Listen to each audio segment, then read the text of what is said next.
Après le résultat des élections législatives du 19 juin, le chef de l'État se retrouve face à plusieurs types de situations pour gouverner. C'est une situation sans précédent sous l'histoire de la Ve République.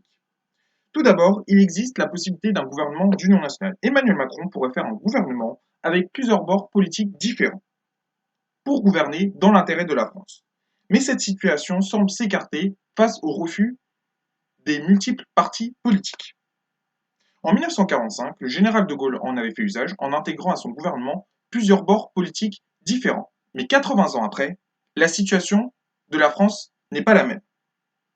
Il y a également l'article 49.3 de la Constitution. Cet article permet d'adopter un projet de loi sans débat au Parlement. Il ne peut être qu'utilisable qu'une seule fois par session parlementaire.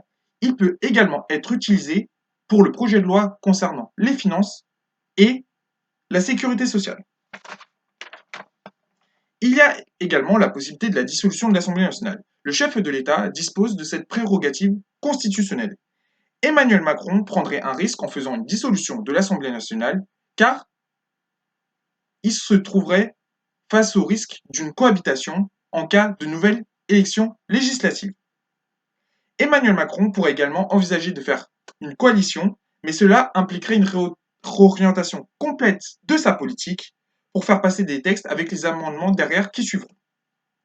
Concernant par exemple le dossier brûlant de la réforme des retraites, Emmanuel Macron se verrait contraint de réamender complètement son programme économique.